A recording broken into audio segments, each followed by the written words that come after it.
जिसमें हम लोग पढ़ने जा रहे हैं। हमारे पास हमारा चैप्टर फर्स्ट ईयर का चैप्टर नंबर 3 जिसका नाम है मोशन एंड फोर्स। ठीक है जी। अभी बड़ा बेसिक सा चैप्टर है, उसको मैं बड़े आखिर में पढ़ा रहा हूँ ताकि हमारे सारे कॉन्सेप्ट जो हैं हमारे पुराने रिवाइव हो जाएं और उससे रिलेटेड हम कुछ बात कर सकें। तो सबसे पहले तो जी हम डिस्कस कर लेते हैं बेसिक पैरामीटर्स, उसके बाद फिर उससे न्यूमेरिकल रिलेटेड डिस्कस करेंगे। अब बेसिक पैरामीटर्स में हमारे पास आती है जी स्पीड या वेलोसिटी। ठीक है। तो स्पीड का जो फॉर्मूला होता है वो होता है डिस्टेंस अपॉन टाइम, और जो वेलोसिटी का फॉर्मूला होता है वो होता है डिस्प्लेसमेंट अपॉन टाइम। ठीक है स्टूडेंट्स। इसी तरह से उसके बाद आ जाती है हमारे पास हमारी एक्सेलरेशन, जो कि बराबर होती है a is equals to change in velocity upon time के, और उसको हम इस तरीके से भी लिख सकते हैं बेटा। ठीक है जी। इसके अलावा हमारे पास इस टॉपिक के अंदर एक चीज़ एग्जिस्ट करती है जिसको हम लोग कहते हैं हमारी इक्वेशंस ऑफ मोशन। अब यहाँ से ये जो टॉपिक है जी हमारा स्टार्ट होता है। अब जो इक्वेशंस ऑफ मोशन है बेटा, अगर उनके बारे से बात करें तो जी इक्वेशन ऑफ मोशन हमारे पास 3 है, लेकिन मैं कहता हूँ कि 4 हैं। सबसे पहली इक्वेशन ऑफ मोशन है S is equals to V T, जो कि असल में इसी फॉर्मूले से बनी है। ये वाली इक्वेशन से तब अप्लाई होती है जब बॉडी परफॉर्म कर रही होती है कौन सा मोशन, यूनिफॉर्म मोशन स्टूडेंट्स। ठीक है जी।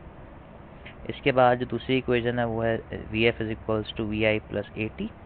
उसके बाद S is equals to V I T plus half A T square, और थर्ड इक्वेशन है वो है 2as is equals to V F square minus V I square. और ये तीनों की तीनों इक्वेशन बेटा तब अप्लाई होती हैं जब बॉडी परफॉर्म कर रही होती है कौन सा मोशन, यूनिफॉर्म एक्सेलरेशन से वो बॉडी जो है मूव कर रही होती है। ठीक है जी। तो ये कॉन्सेप्ट आप लोगों को क्लियर होना चाहिए। अच्छा, ये तीनों इक्वेशंस तब भी अप्लाई की जाती हैं जब आपकी बॉडी परफॉर्म करती है कौन सा motion, horizontal motion. Horizontal motion मतलब जब आपकी बॉडी जो है ज़मीन पे स्ट्रेट मूव करती है स्टूडेंट्स। ठीक है जी। अच्छा, लेकिन अगर फॉर एग्जांपल आपकी बॉडी का मूड है कि भाई हम स्ट्रेट मूव ना करें बल्कि हम वर्टिकली मूव करें। वर्टिकली मूव करने का मतलब ऊपर जाए नीचे आए, ऊपर जाए नीचे आए। तो देखें इसके दो सिनेरियोज हैं। ये आपके पास एक बॉल है, आपने इसको ऊपर की तरफ थ्रो किया। अब जब आप इसे ऊपर थ्रो करेंगे तो आपकी इसकी इनिशियल वेलोसिटी को नॉन इक्वल टू 0 रखेंगे, यानी कुछ ना कुछ वेलोसिटी तो आप देंगे ना इसको, वरना ये ऊपर कैसे जाएगी। और जब ये ऊपर जाके अपनी मैक्सिमम हाइट पर पहुंचेगी तो यहाँ पे जो इनिशियल थी ऊपर जाके वो फाइनल हो जाएगी, वो हो जाएगी इक्वल टू 0। ठीक है जी। तो ये बन गया कौन सा सिनेरियो, इसे हम लोग कहते हैं थ्रो का सिनेरियो स्टूडेंट्स। ठीक है। अगली चीज, अब जब ऊपर का मोशन खत्म होगा और बॉडी जो है नीचे आना शुरू हो जाएगी, तो आप देखेंगे, बात याद रखें, यहाँ का फाइनल यहाँ का बन जाएगा इनिशियल, जो कि फिर 0 हो जाएगा, और यहाँ का इनिशियल इसके लिहाज से बन जाएगा फाइनल, जो कि नॉन इक्वल टू 0 होगा। तो बस ये बात याद रखें। तो जो अगला केस है वो हमारा किसका होगा जी, ड्रॉप का होगा। अच्छा बेटा, 2-3 चीज़ें हैं वो दिमाग में बिठाएं। जब भी थ्रो का केस आएगा तो फाइनल वेलोसिटी को 0 लेना है, जब भी ड्रॉप का केस आएगा तो इनिशियल वेलोसिटी को 0 लेना है। जब भी थ्रो का केस होगा तो बॉडी की स्पीड कम होगी तो उसकी एक्सेलरेशन डीसेलरेशन के बराबर होगी, और ए को बराबर लिया जाएगा जी के लेकिन नेगेटिव, और ड्रॉप में ए को बराबर लिया जाएगा जी के लेकिन पॉजिटिव, और दोनों की वैल्यूज़ को आप लोग राउंड ऑफ करके 10 मीटर्स पर सेकेंड स्क्वायर के बराबर लेंगे ताकि कैलकुलेशन थोड़ी सी आसान हो जाए। ठीक है स्टूडेंट्स। तो ये वाला काम हमें करना पड़ेगा। अच्छा बेटा, अब जो वर्टिकल मोशन है, अगर वर्टिकल मोशन की नहीं उससे बोलता है कि सर कुछ इक्वेशंस ऑफ मोशन मोशन। ठीक है स्टूडेंट्स। तो ये वाला काम हमें करना पड़ेगा। अच्छा बेटा, अब जो वर्टिकल मोशन है, अगर वर्टिकल मोशन की नहीं उससे बोलता है कि सर कुछ इक्वेशंस ऑफ मोशन हमें सिखा दें, तो देखें बेटा, वर्टिकल मोशन की सारी इक्वेशंस वैसी होती हैं, सिर्फ ए की जगह पे जी आ जाता है और प्लस माइनस आ जाता है। अच्छा, वर्टिकल में हमारा डिस्टेंस नहीं होता बल्कि हमारी हाइट होती है, तो हम एस की जगह पे लिख देते हैं H is equals to V I T plus minus half G T square, और थर्ड इक्वेशन बन जाती है plus minus 2gh is equals to V F square minus V I square. ठीक है जी। तो ये वाली इक्वेशन जो है हमारे सामने काम कर रही होती है और इसको हम इस तरीके से पढ़ के समझ सकते हैं। ठीक है बेटा।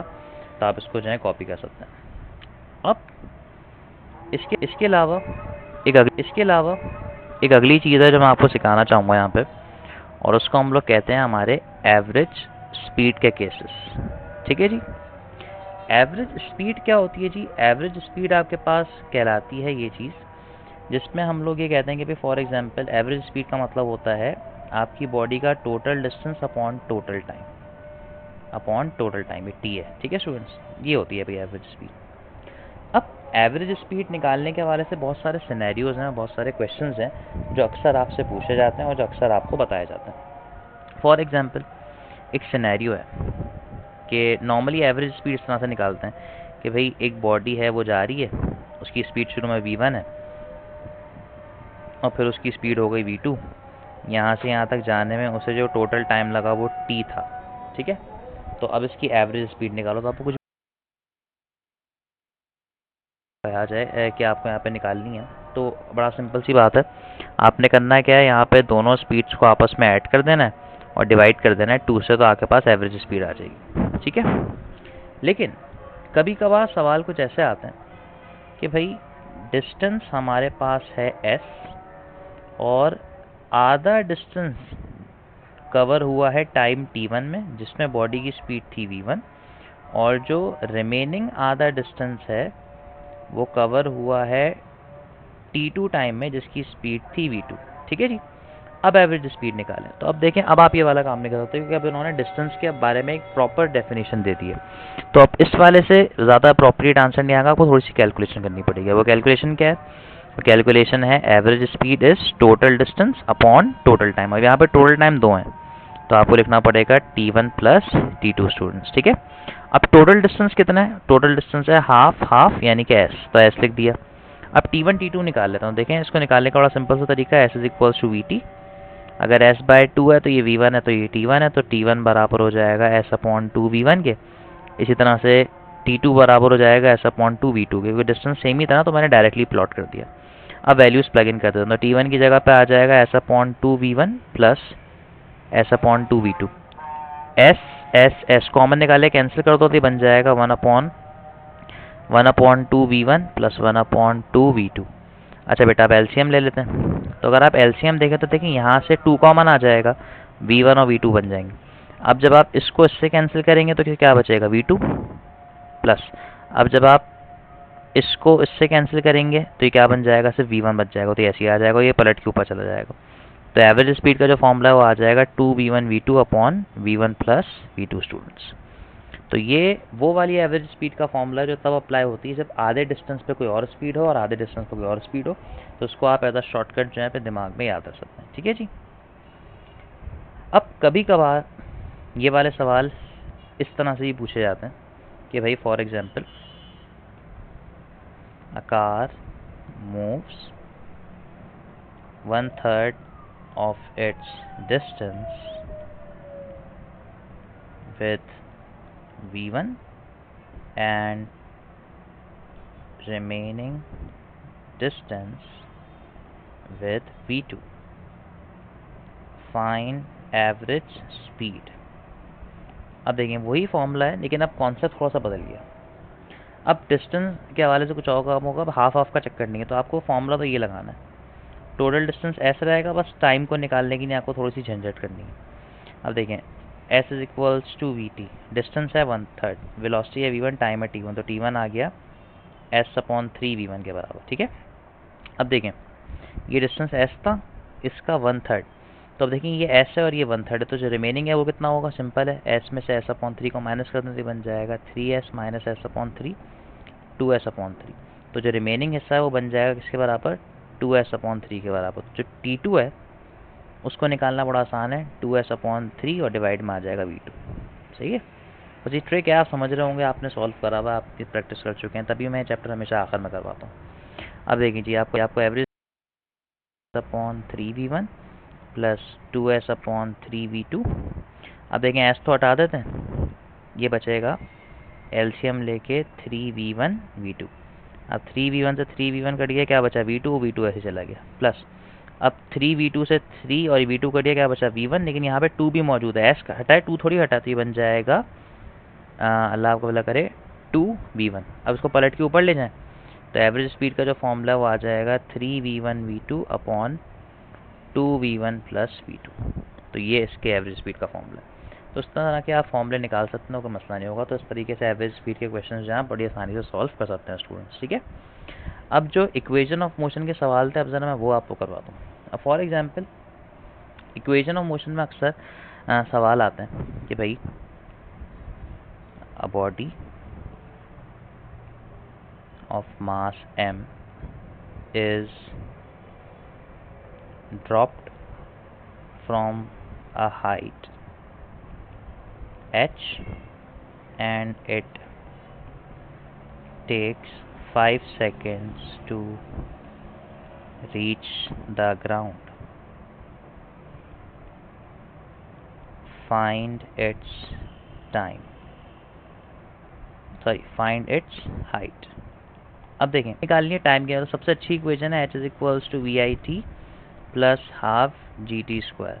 अब देखें ड्रॉप का वर्ड है तो ड्रॉप में बेटा वी आई को ज़ीरो लेते हैं, तो देखें आपने इसको ज़ीरो कर दिया तो ये क्या बन जाएगा h is equals to half G T square. अब देखें एक शॉर्टकट बनाया था मैं यहाँ पर, g की जगह रख देता हूँ 10 टी स्क्वायर ऐसे आ जाएगा, ये कैंसिल हो गया तो एक शॉर्टकट बन गया h is equals to 5t का स्क्वायर। अब इस शॉर्टकट को याद कर लें, जब भी हाइट और टाइम गिवन हो आप डायरेक्टली इस शॉर्टकट को अप्लाई करके जो चीज़ मालूम करनी हो मालूम कर सकते हैं। हाइट गिवन हो तो टाइम आ जाएगा, टाइम गिवन हो तो हाइट आ जाएगी। ठीक है जी। अच्छा बच्चों अब देखें हमें हाइट निकालनी है और हमारे पास जो टाइम है वो कितना है 5, तो यहाँ पे आपने 5 रखा उसका स्क्वायर कर दिया तो ये हो जाएगा 5 इंटू 25 जो कि बन जाएगा 125 मीटर्स। ठीक है जी। तो बस इस तरह से इससे क्वेश्चन जो है वो सॉल्व होते हैं। ठीक है जी। अब आप इसे जो है कॉपी कर सकते हैं बच्चों। अब इसी तरीके से अगर अक्सर आपसे कहा जाता है कि a car starts from rest and covers a distance of 20 meters in the 4th second of its motion. Find the acceleration. अब ये जो सवाल है बेटा हमारी बुक का बड़ा फेमस सवाल है और इसको मैं हमेशा हमेशा कहता हूँ कि भाई निकालने को कहा जाए और आपको एक पर्टिकुलर टाइम इंटरवल दिया होगा, भाई इस टाइम इंटरवल पे निकालो, तो एक सिंपल सा शॉर्टकट है जो मैंने अपने मेहनत करके सॉल्व करके बना लिया है। मैं उस आपको पर याद दिला रहा हूँ, पर आप उसको याद कर लें, प्लग इन करेंगे, सॉल्व करेंगे, आंसर आ जाएगा। जब भी एक पर्टिकुलर टाइम गिवन हो और उस पर आपको एक्सेलरेशन निकालनी तो ये वाला शॉर्टकट लग जाता है जो कि होता है A is equals to 2s upon 2t minus 1। ठीक है स्टूडेंट्स। अब देखें इसको सॉल्व करना बड़ा आसान है, ए ऐसे ही आ जाएगा, 2 ऐसे ही आ जाएगा, डिस्टेंस कितना है 20, टाइम कितना है जी, टाइम है 4 सेकेंड। तो देखें 4 टू ज़ा 8, 8 माइनस 1 कितना आ जाएगा 7, तो ये बन जाएगा 40 अपॉन 7। बस ये आ गया एक्सेलरेशन और उसको डिवाइड कर लीजिएगा, आपके पास जो है इसका आंसर आ जाएगा बच्चों। ठीक है जी। तो इस तरीके से हम ये वाला जो है काम कर सकते हैं और इस इक्वेशन को याद कर सकते हैं बेटा। ठीक है। तो ये वाला सॉफ्टवेयर, ये वाला जो न्यूमेरिकल है वो इस तरीके से काम करते हैं। अब अगर इस तरीके के सवाल देख लूँ तो हमारे पास इक्वेशन ऑफ मोशन के नॉर्मली हर तरीके के सवाल आ सकते हैं। अक्सर ये सवाल भी आता है कि भाई find the distance of a free falling body covered in the 5th second of its motion। अब देखिए इन्होंने कहा है सिर्फ 5th सेकंड तक का डिस्टेंस बताओ, टिल 5th सेकंड ना बताओ, सिर्फ 5th सेकंड तक का डिस्टेंस बता दो। तो इसको करना है, अगर यहाँ से 0 सेकंड था, उसके बाद यहाँ से पहला सेकंड हुआ, यहाँ से दूसरा हुआ, यहाँ से तीसरा हुआ, ये हुआ चौथा और ये हुआ पाँचवा। तो देखिए आपको सिर्फ 1 सेकंड तक का डिस्टेंस जो है निकालना। ठीक है। अब इस 1 सेकंड तक का डिस्टेंस निकालने के लिए हम करते हैं क्या, हम S5 तक का डिस्टेंस निकालते हैं और उसमें से 1 सेकंड कम तक का डिस्टेंस जो है माइनस कर दें, यानी कि इतने डिस्टेंस को अगर मैं माइनस कर दूं तो मेरे पास 1 सेकंड तक का डिस्टेंस आ जाएगा, ऑब्वियस ही बात आ जाएगा। तो अब असल में ये डिस्टेंस नहीं होगा, हाइट होगी कि फ्री फॉलिंग मोशन है और ये बॉडी को वर्टिकली जो है ड्रॉप किया गया। फॉर एग्जांपल अगर हम एक सिनेरियो समझ लें, मैंने लिखा नहीं है सवाल में, समझ लें, तो इस 1 सेकंड का डिस्टेंस निकालने के लिए हमने S5 को माइनस करना, हाइट निकालने के लिए हमने H5 को माइनस करना पड़ेगा किससे, H4 से बच्चों। ठीक है। तो अब जब माइनस करेंगे तो आपके पास आंसर आ जाएगा। अब देखेंगे वर्टिकल मोशन है और वर्टिकल मोशन की हमने अभी एक शॉर्टकट सीखा था, कौन सा, h is equals to 5t का स्क्वायर। तो आप देखें इसकी जगह भी आप लगा दें 5t का स्क्वायर, इसकी जगह भी आप लगा दें 5t का स्क्वायर। अब ये गलती मत कीजिएगा कि आपने कैंसिल कर दिया, ये वाला टाइम 5 होगा, ये टाइम 4 होगा, तो ये कैंसिल नहीं हो सकता। 5 कॉमन निकालने, यहाँ पर आ जाएगा 5 का स्क्वायर, यहाँ पर आ जाएगा 4 का स्क्वायर। 5 का स्क्वायर होता है 25, 4 का स्क्वायर होता है 16। ठीक है बच्चों। तो अब जब इसको माइनस करेंगे तो ये बन जाएगा 9 और 9 5 हमारे पास कितना हो जाता है बच्चों 45। तो उस 1 सेकंड के अंदर जो बॉडी डिस्टेंस कवर करेगी वो इस तरह से होगा। अब इसी तरीके से कोई आपसे कहता है कि यार मुझे दिन का, तो आप क्या करते हैं, आप थर्ड सेकंड के डिस्टेंस को 1 सेकंड कम में से यानी कि 2 सेकंड में से माइनस कर देते हैं। इस तरीके से ये वाले जो सवाल हैं बच्चों वो सॉल्व हो जाते हैं और ये वाला जो काम है वो ख़त्म हो जाता है हमारे पास। ठीक है जी। तो इस तरीके से इक्वेशन ऑफ मोशन के बहुत सारे सवाल हैं जो आप प्रैक्टिस करेंगे तो आपको और जो आसानी होती रहेगी, उस तरह के सवाल आपसे हो जाएंगे। मुश्किल सवाल जो पूछे जाते हैं वो मैंने आपको यहाँ पे करवा दिए बच्चों। ठीक है, अब हम इसको आगे लेके चलते हैं। अब हमारे पास जो टॉपिक है वो है tension in a string, forces, Newton के लॉज, ये सब आपको पहले से याद है, आप इनको खुद रिवाइज कर सकते हैं। पेपर में इसके हवाले से कभी कुछ नहीं पूछा जाता, ये बच्चों वाली चीज़ें कभी भी नहीं आती। टेंशन एंड स्ट्रिंग की बहुत कम आता है, लेकिन इसके मैं केसेस आपको सिखा रहा हूँ, उसको याद करवा रहा हूँ ताकि आपको जो है रिवाइज हो जाए। अच्छा, ये टेंशन क्या होती है? टेंशन बेटा एक खास तरह की फोर्सेस को टी से रिप्रेजेंट करते हैं और हम कह सकते हैं it is a force which can be transmitted by mean of a string. ये एक ऐसी फोर्स है जो किसी स्ट्रिंग के ज़रिए किसी एक जगह से दूसरी जगह क्या हो सकती है बच्चे, ट्रांसफ़र हो सकती है। ठीक है जी, तो ये बात आपको याद रखनी पड़ेगी और उसको जो है इस तरीके से समझना पड़ेगा। तो ये बड़ी आसान सी एक बात है कि अगर हमारे पास कोई एक बॉडी है और उसको हमने फोर्स खींचना शुरू किया और हमने उसको रस्सी के थ्रू खींचा, तो अब रस्सी के अंदर जो खिंचाव पैदा होगा ना फोर्स की वजह से, वो क्या कहलाएगी? टेंशन कहलाएगी। तो अगर आपने फॉर एग्जांपल एक सीलिंग है, उस सीलिंग से एक रस्सी हैंग कर रही है और उस रस्सी से आपने एक बॉक्स को अटैच कर दिया और उस बॉक्स का जो वेट है वो नीचे की तरफ जा रहा है। अब देखें, क्या ये बॉक्स नीचे की तरफ जाएगा? नहीं है, बॉक्स नीचे की तरफ नहीं जाएगा क्योंकि इस रस्सी ने इसे रोक के रखा है और रस्सी इस बॉक्स के ऊपर की तरफ एक फोर्स लगा रही है और रस्सी वाली जो फोर्स है बच्चे, हम उसे क्या कहते हैं? टेंशन कहते हैं बेटा। ठीक है, तो देखें टेंशन अगर एक फोर्स है तो उसका जो यूनिट होगा बेटा वो होगा न्यूटन। और एक बात याद रखिएगा, टेंशन एक अदद रिएक्टिव फोर्स है। रिएक्टिव फोर्स मतलब ये एक्शन के रिएक्शन में आती है। देखिए अगर ये वेट ना होता तो क्या ये टेंशन होती? नहीं होती। बात समझ में आ रही है? तो इस बात को समझना पड़ेगा। अब देखें, रिएक्टिव फोर्स समझ में तो बहुत जल्दी आ जाती है कि भाई न्यूटन का थर्ड लॉ कहता है हर एक्शन का रिएक्शन होता है, लेकिन मसला सिर्फ इतना सा है बेटा कि रिएक्टिव फोर्स का कोई अपना फॉर्मूला नहीं होता, यानी कि टेंशन के जो फॉर्मूलाज होते हैं वो हर केस में अलग अलग होते हैं। अब जैसे इस वाले केस की बात करें जो मैंने हैंगिंग का बनाया, इसमें आप देख सकते हैं कि टेंशन वेट के बराबर है, उसका फॉर्मूला है mg। लेकिन हमारे पास इंटर में 2 केसेस आपको पढ़ाए जाते हैं, जिनमें से एक केस था case number 1,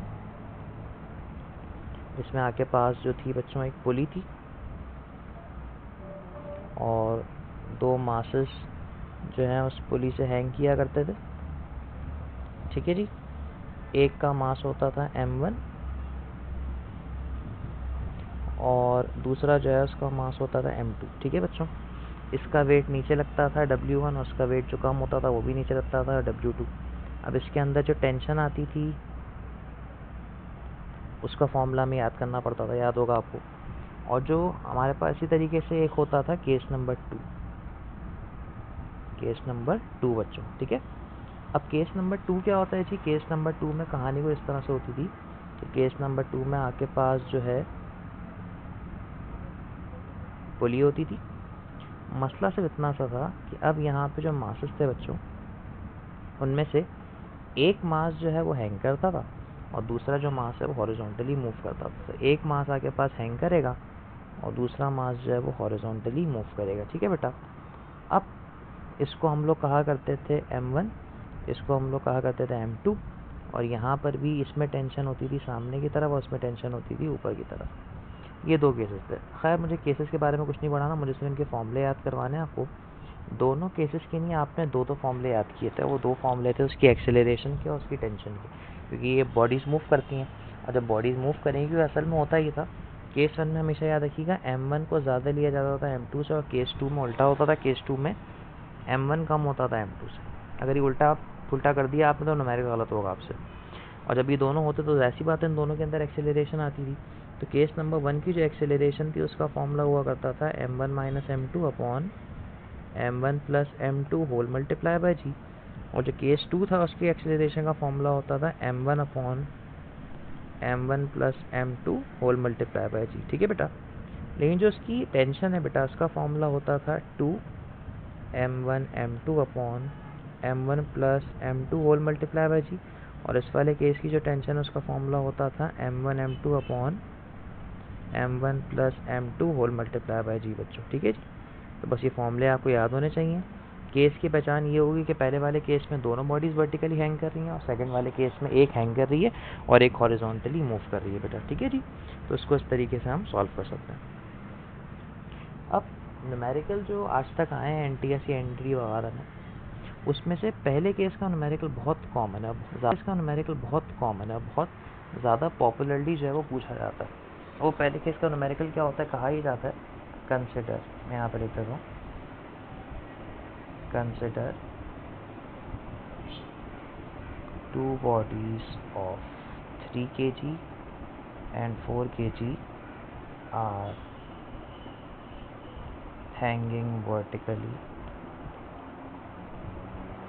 by mean of a string. Find the acceleration and tension। सही है जी। अब आपको पता है कि वर्टिकली लिखा हुआ तो ये केस नंबर 1 है। अब देखें दो मासेज हैं, तो देखें जो ज़्यादा वाला होगा बेटा वो m1 होगा और जो कम वाला होगा वो m2 का ख्याल रखिएगा वरना गलत हो जाएगा न्यूमेरिकल।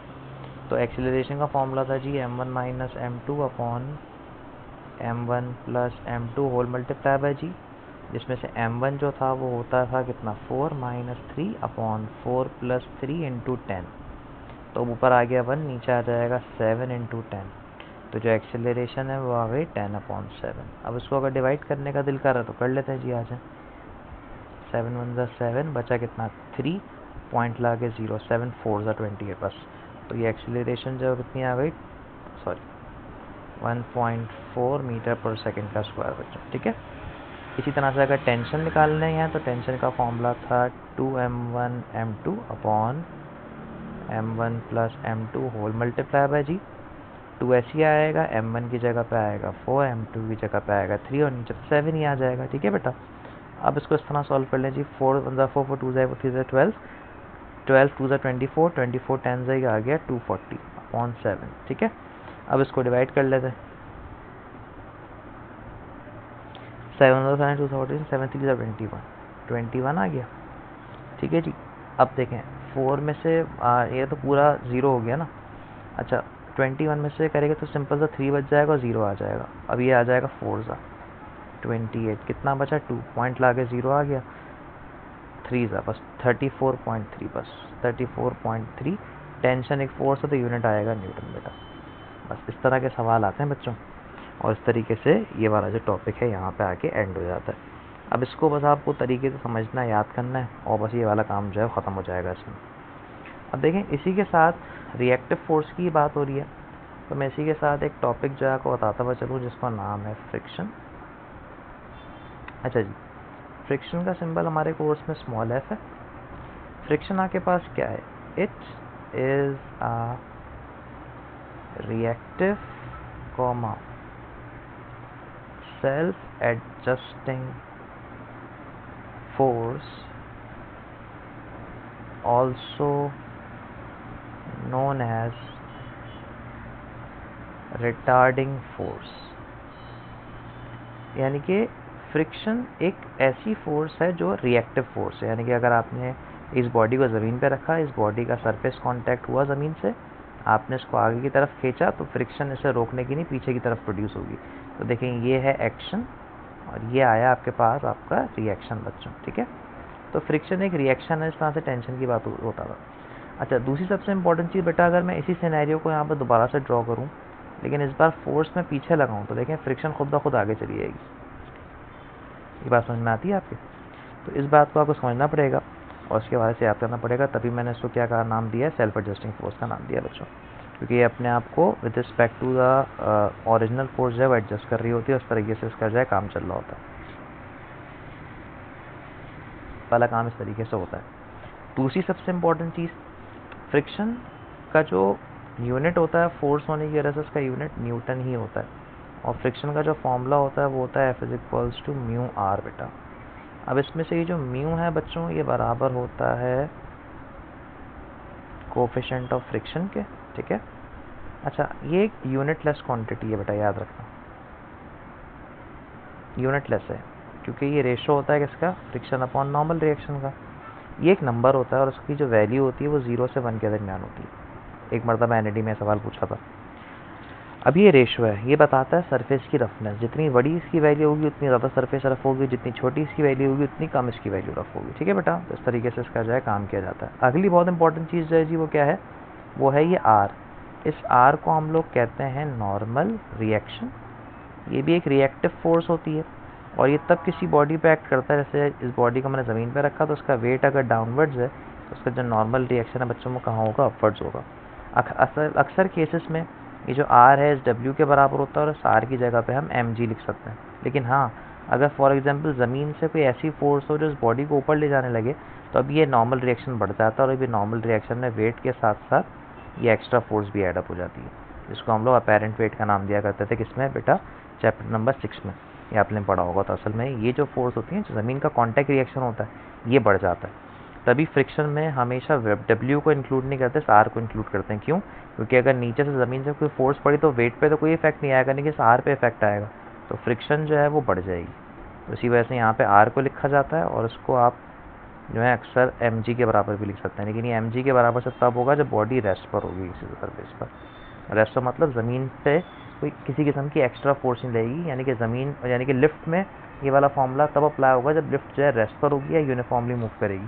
लेकिन अगर आपने लिफ्ट को किसी एक्सेलरेशन से ऊपर खींचा तो फिर इसमें आपको ये एफ की जगह पे, एम जी की जगह पे इस एफ एक्स्ट्रा वाले एफ को भी ऐड करना पड़ेगा, यानी कि फिर आर की जगह पे डब्ल्यू के साथ साथ ये भी आएगा। समझ में आ रही सारी बातें? तो ये सिंपल सी बात है, समझ सकते हैं। तो इस तरीके से वाला जो है काम होता है। अच्छा, अब हमेशा एक बात याद रखिएगा बेटा, जो फ्रिक्शन की कहानी होती है ना वो डेवलप होती है यहाँ। तो जब भी आप किसी बॉडी को इस सरफेस पर रखते हैं, अगर आप उन दोनों की कॉन्टैक्ट सरफेस को जूम इन करके देखें तो आपको पता चलेगा सरफेसेस फ्लैट नहीं होती बल्कि सरफेसेस जिगजैग होती हैं। खुरदरी सरफेस टकराती हैं तो ये आपस में लॉक हो जाती हैं और ये करती हैं क्या बच्चों, इंटरलॉकिंग। तो ये आपस में लॉक हो जाती हैं और ये करती हैं क्या बच्चों, इंटरलॉकिंग से चेन आपने देखी होगी, गाड़ी की चेन होती है ना, जैसे फॉर एग्जांपल एक गियर है, गाड़ी पे जो स्पॉकेट्स होते हैं, साइकिल के जो स्पॉकेट्स होते हैं उसमें देखा होगा आपने गरारी लगी हुई होती है और उसके ऊपर इसी तरीके की एक और गरारी होती है जो इस तरह से यहाँ पे फिक्सअप होती है। देखा है ना? जब ये घूमता है तो फिर ये भी घूमता है, ये आपस में इंटरलॉकिंग हो रही होती है। वही इंटरलॉकिंग यहाँ पे होती है। अब अगर ये वाला गियर रुक जाए तो ये वाला गियर रुक जाए तो ये भी खुद ब खुद रुक जाएगा। इसी तरह से ज़मीन की जो दरारें हैं वो तो मूव नहीं करती, बॉडी की दरारें मूव करना चाहती हैं। तो अगर ज़मीन की दरारें जब तक नहीं टूटेंगी, बॉडी की दरारें जो है मूव नहीं कर सकती। इसी वजह से फ्रिक्शन जो है रिटार्डिंग फोर्स कहलाती है, क्योंकि फ्रिक्शन की जो दरारें होती हैं वो इतनी ज़्यादा स्ट्रॉन्ग होती हैं, उतनी ज़्यादा खुरदरी होती हैं कि वो बॉडी को आसानी से मूव करने नहीं देती। लेकिन हाँ, जब वो ओवरकम हो जाती हैं, वो टूट जाती हैं, तो बॉडी जो है स्लोली एंड ग्रेजुअली फिर मोशन के अंदर आ जाती है। ये बात समझ में आती है बच्चों? तो इस तरीके से उसका काम किया जाता है। अब अगर मैं इसको आगे लेके चलूँ तो बेटा दो चीज़ें याद कर लें। फ्रिक्शन हमारे पास दो तरह की होती हैं, जिसको हम कहते हैं फ्रिक्शन की states. One is known as static friction, whereas the other is known as kinetic friction। Static friction क्या होती है बेटा? स्टैटिक फ्रिक्शन वो होती है जो किसी बॉडी पे तब लगती है जब कोई बॉडी रेस्ट पे होती है। इसका फॉर्मूला जो है वो यूँ लिखा जाता है, सबस्क्रिप्ट में ऐसा आ जाता है। और ये वाली फ्रिक्शन तब है जब जब बॉडी मोशन के अंदर वो होती है जो किसी बॉडी पे तब लगती है जब कोई बॉडी रेस्ट पे होती है। इसका फॉर्मूला जो है वो यूँ लिखा जाता है, सबस्क्रिप्ट में ऐसा आ जाता है। और ये वाली फ्रिक्शन तब है जब लगती है जब बॉडी मोशन के अंदर होती है, और उसका फॉर्मूला यूँ लिखा जाता है बच्चों। ठीक है बच्चों, क्लियर होंगे सारी बातें? और ये वाला जो है कामयाब होता है। अब एक बात अगर मैं आपसे अभी तो पूछ नहीं सकता, लेकिन अगर मैं किसी बच्चे से पूछूँ यार स्टैटिक ज़्यादा होती है काइनेटिक, तो बच्चा फ़ौरन बोलता है कि सर ज़मीन जब रगड़ है वो मूव करने वाली बॉडी में ज़्यादा लगती है। ऐसा बिल्कुल है, लेकिन जो रगड़ का इफेक्ट होता है वो मूव करने वाली बॉडी में ज़्यादा फील होता है, लेकिन वो रुकी हुई वाली बॉडी में और ज़्यादा होता है। अगर आप एक गाड़ी को धक्का लगाना चाह रहे हैं, जब वो गाड़ी रुकी हुई होती है ना, तो आपको बहुत ज़्यादा फोर्स लगानी पड़ती है उस गाड़ी को रोके से मोशन के अंदर लाने में। लेकिन जब वो मूव करने लगती है तो फिर आपका धक्का हल्का भी हो जाए तो मसला नहीं होता। गाड़ी के गियर्स आपने देखे होंगे, पहला गियर सबसे ज़्यादा लोड लेता है क्योंकि सबसे ज़्यादा फोर्स लगानी पड़ती है। लेकिन फिर जैसे गाड़ी मोशन के अंदर आती है, इंटरलॉकिंग खत्म हो जाती है, जब बॉडी मूव करती है ना तो उसके अंदर मोमेंटम आ जाता है और वो मोमेंटम दरारों को क्रश कर देता है। इसी वजह से मूव करने वाली बॉडी में फोर्स की रिक्वायरमेंट कम होती है। तो इस बात से पता ही चला कि जो स्टैटिक